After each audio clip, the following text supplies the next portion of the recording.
بسم اللہ الرحمن الرحیم۔ السلام علیکم ورحمۃ اللہ۔ پاکستانی نژاد امریکی تنظیم ڈیسپرا کے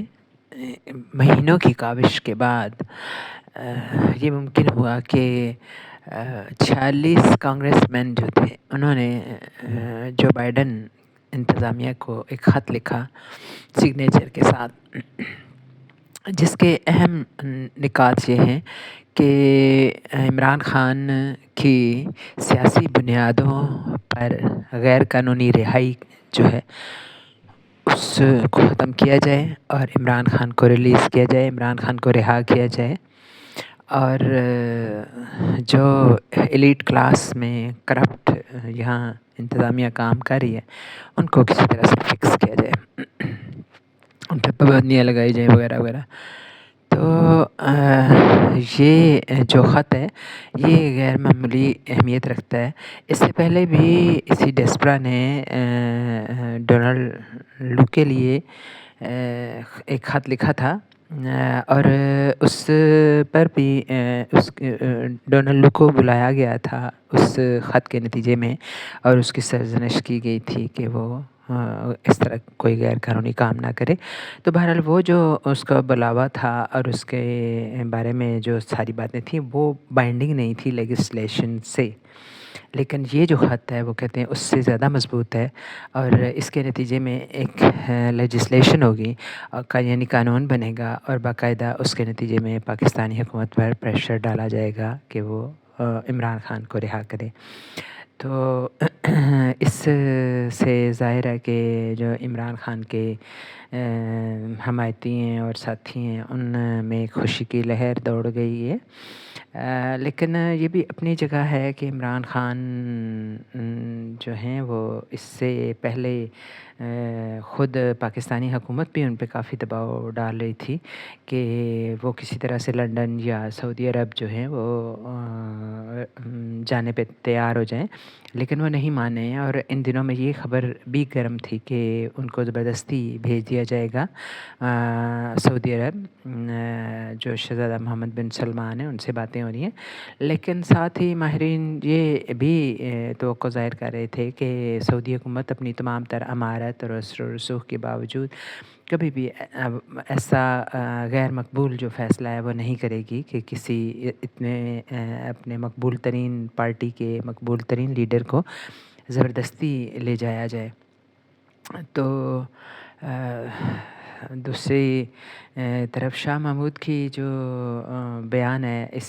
ان دنوں جو 24 نومبر کے حوالے سے انہوں نے دیا ہے اس کی اجازت دی گئی ہے، اور خاصا لمبا بیان ہے، انہوں نے اچھی باتیں کی، اچھا پیغام دیا، لیکن ان کو اس طرح سے ایک یعنی پبلک میں لے کے آنا اور ان پہ ساتھ ذہن قریشی کا کھڑا ہونا جو ہے وہ تھوڑا معنی خیز بنتا ہے۔ تو باقی یہ ہے کہ جو عمران خان پہ 9 مئی کا جو ملبہ سارا ڈالا گیا صرف اس وجہ سے کہ ان کی پارٹی نے اس دن یقیناً یہ پلاننگ کی تھی کہ احتجاج ہوگا جو پرامن ہوگا، اور یہ خبر جو تھی کسی طرح سے لیک ہوگی، فوجی حلقوں تک پہنچ گئی، اور انہوں نے اس یعنی اس کے اندر کچھ اپنے ایسے ایلیمنٹ داخل کیے جس سے کہ یہ ایک پرتشدد ایونٹ بن گیا، حالانکہ اس طرح کا کوئی پلان پی ٹی آئی کے ہاں نہیں تھا۔ انہوں نے یعنی کہا یہ جاتا ہے کہ فوجی حلقوں میں خود ہی سے آگیں لگائی گئیں اور کھڑکیاں توڑی گئیں، اور املاک کو نقصان کچھ پہنچانے کا کام، پھر جب ہجوم نے اس طرح کے حالات جب دیکھتا ہے تو پھر اور زیادہ توڑ پھوڑ بھی ہو گئی۔ تو واللہ عالم بالصواب، اب اس میں سے حقیقت نکالنا خاصا مشکل ہے، لیکن زیادہ تر حلقوں کا یہی خیال ہے۔ اور پھر یہ ہے کہ الیکشن جب ہوا تو عمران خان کو امید تھی کہ وہ الیکشن کے نتیجے میں جب جیت رہا تھا تو یہ ہے کہ ظاہر ہے عوامی دباؤ میں آ کے اس کو رہا کر دیا جائے گا، لیکن اس الیکشن کو ناکام ایک فارم 47 کے ذریعے ایک اس کی ناکامی میں بدل دیا گیا. پھر الیکشن ٹریبونل بنے، ان کی طرف سے فیصلے آئے، ان کی طرف سے ناکامی ہوئی. عدالتی فیصلے آئے کہ جو عمران خان کے ممبر تھے وہ اس ڈکلیئر کیے جائیں، ان کی پارٹی کو دیے جائیں، لیکن وہ فیصلہ الیکشن کمیشن نے نہیں مانا. اور اس طرح کے یعنی پے در پہ اس طرح کے واقعے ہوئے کہ ایک مقبول ترین پارٹی کو مختلف طریقے سے ناکام کرنے کے ہتھ کنڈے بنائے. اس کے باوجود عمران خان کے حوصلے کا یہ حال ہے کہ شہزاد اکبر یہ کہتے ہیں کہ جب عمران خان کو 15-16 دن کے لیے پنجرے میں رکھا گیا تو اس وہاں کے جیل کے حکام یہ بیان کرتے ہیں کہ ہم اس شخص پہ حیران تھے کہ اس نے کسی طرح کی بھی کوئی مزاحمت کا یا ایک الجھن کا یا ناراضگی کا اظہار نہیں کیا. وہ چپ چاپ اس پنجرے میں بیٹھا رہا، اور جب 15 دن کے بعد اس کو باہر لایا گیا تو اس نے بغیر کسی طرح کی جھک کے اس نے وہ گیا اپنے ایکسرسائز کیا. اس نے 3 گھنٹے 4 گھنٹے، اور اس کے بعد نہا دھو کے اس نے صاف ستھرے کپڑے پہنے اور بیٹھ گیا وہ اپنے فوکس ہو کے. یعنی یہ تو اس کے توکل باللہ کا حال ہے اور اس کے حوصلے کا اور عزم کا حال ہے. تو یہ ایک ایکسٹرا آرڈینری جو یعنی حوصلے والا شخص ہے وہی کر سکتا ہے. اس کا اگر میں مقابلہ کروں کہ جو مرسی مصر کے جو مرحوم لیڈر تھے اور وہ الیکٹ ہوئے تھے بہت بھاری اکثریت سے، اور ان کو بھی فوج نے کہا جاتا ہے کہ مروا دیا تھا. اور وہ کس طرح سے مروایا، جب ہم اس کو پڑھتے ہیں پیچھے تو پتہ چلتا ہے کہ ان کو بھی اسی طرح سے پنجرے میں لایا جاتا تھا.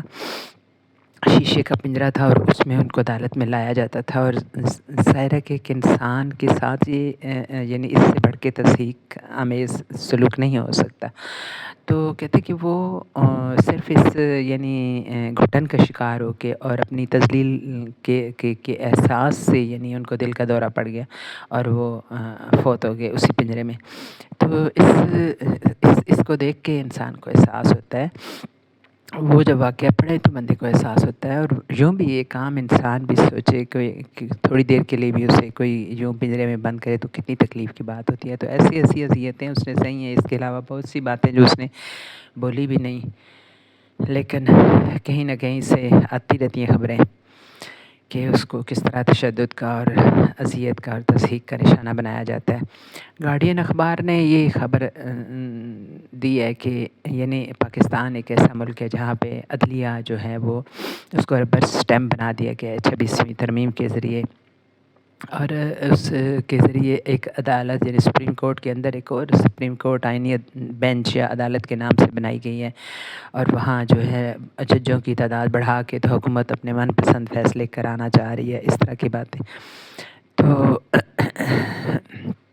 پھر امریکہ میں کہتے ہیں کہ کوئی ویب سیمینار ہوا جس میں انہوں نے اسی 26ویں ترمیم پہ بحث کی گئی اور اس کو ایک غیر قانونی جو ہے نا ہتھ کنڈا ثابت کیا گیا. تو بات پھر وہی آتی ہے کہ جب انسان کا وقت آتا ہے تو اس کو اس کی آزادی کا اس کے اچھے حالات آتے ہیں تو اس کے لیے پھر خود بخود ایسے وسیلے بنتے جاتے ہیں. تو کہا جاتا ہے کہ جب کلنٹن ہار گیا تھا تو اس نے اپنی یعنی انتظامیہ کو آرڈر دیا کہ میں جو ہے 10 دن کے اندر اندر نواز شریف کو رہا کیا جائے. تو باقی اس کے بعد کیا ہوا وہ تاریخ ہے. تو ہمیں کچھ بہتری کی امید رکھنی چاہیے، لیکن ساتھ ہی یہ بھی ہم استدعا کرتے ہیں کہ اپنے ملک کا وقار جو ہے وہ بھی ہمارا قائم رہے اسی طرح سے. اور اپنے اللہ تعالیٰ ہمارے ملک پہ اور ہمارے جو مخلص رہنما ہیں ان پہ اپنے رحم و کرم کی چادر تان دے. آمین.